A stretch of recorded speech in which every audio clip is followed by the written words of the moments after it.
Additional Chief Secretary and Development Commissioner Government of Karnataka, Ms. Salini Rajneesh ji, Subodh ji, other dignitaries in the room,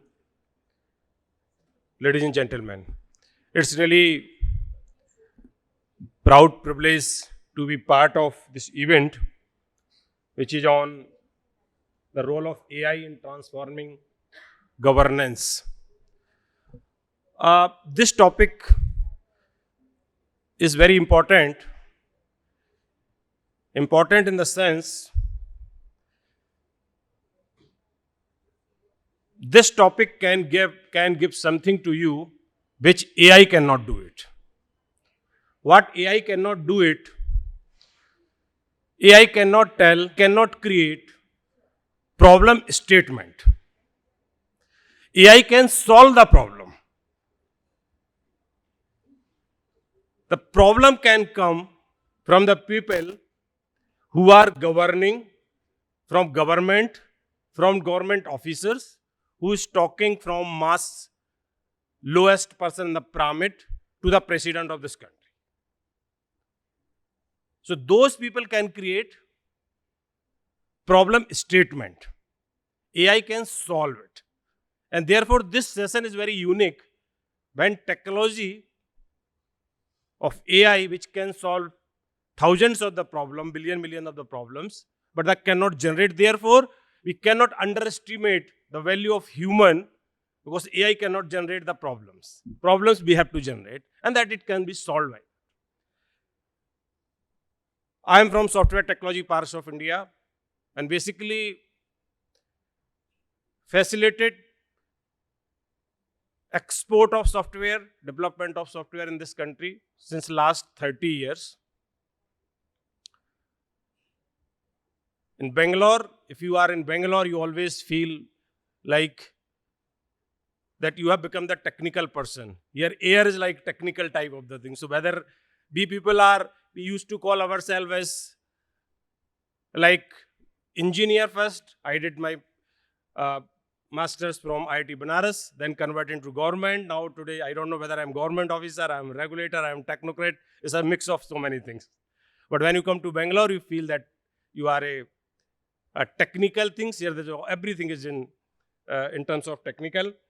We have 250 billion US dollar IT sector market, and I will be very happy, you will be very happy to know that 40% is coming from Bangalore only. So it has been always the IT city, Silicon Valley, whatever name you say, Bangalore. I think similar role will be played by Karnataka government and the Bangalore city when it comes to new technology, which we are calling as AI.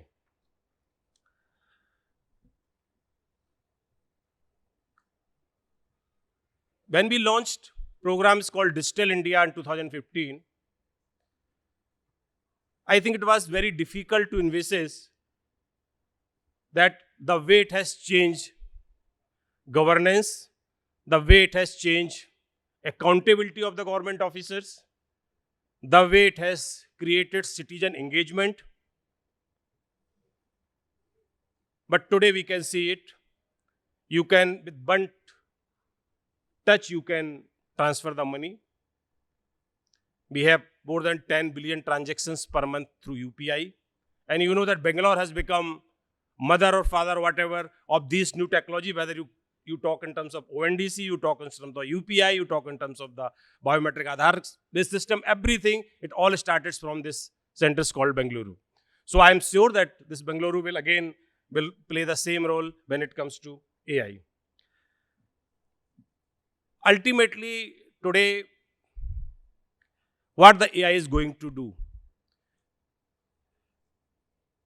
We have 1.3 billion people, 1.4 billion people, and there could be maybe 2%, 3% who can talk in terms of the computer language. They can do some programming, they can talk to the computer.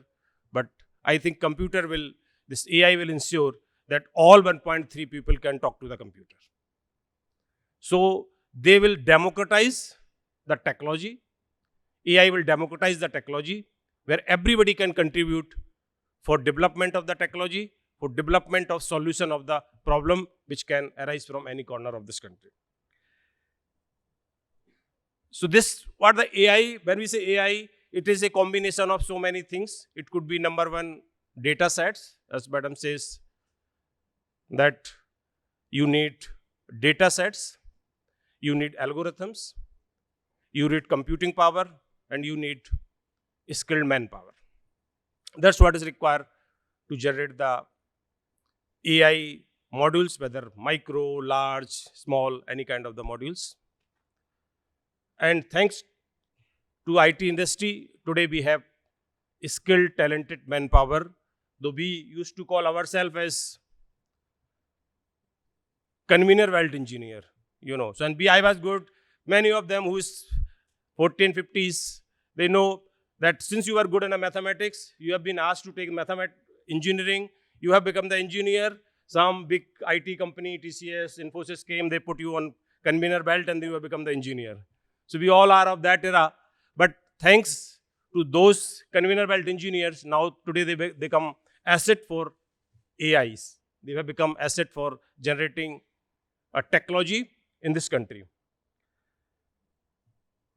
Government of India is also very keen and approved a outlay of more than 10,000 CR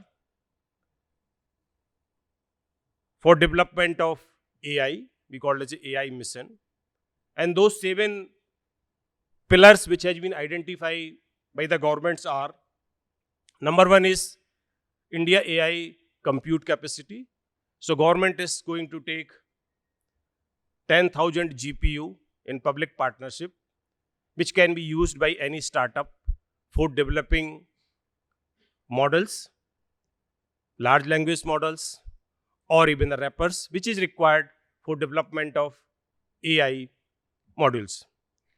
Second is, pillar of this is India AI Innovation Center, which is fostering homogeneous innovation in the country, planned, designed, structured innovation in the country. And the third pillar is for India AI data set platform, because AI, most important part is good data, real data, and organized data.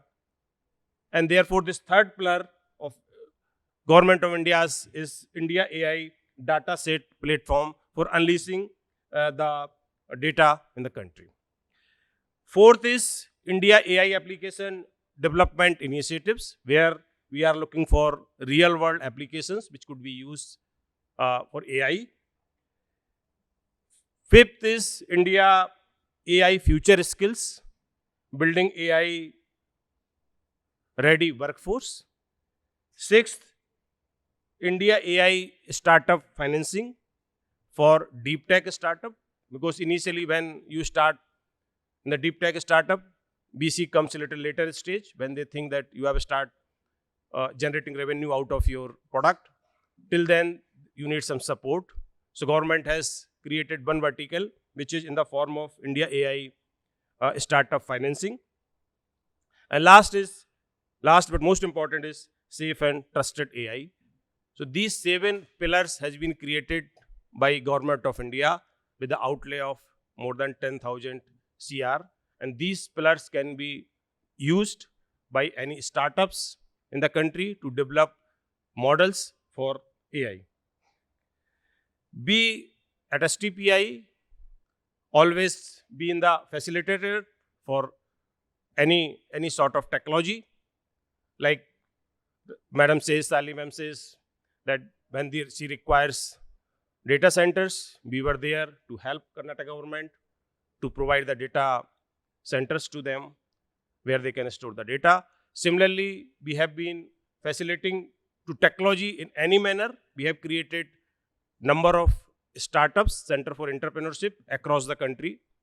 Till now, we have created 24 Center for Entrepreneurship across the country, which are sector specific, domain specific. Here in Bengaluru, we have 3 Center for Entrepreneurship. One is on efficiency augmentation, one is on healthcare, and one is on IoT Open Lab. We also have center on AI at Mohali. We have center in Northeast at Agartala. We have center on AI at Hyderabad. It's called Image. So we are developing these center for entrepreneurship so that we can develop software product, which we have not done till now. We have been good in software services.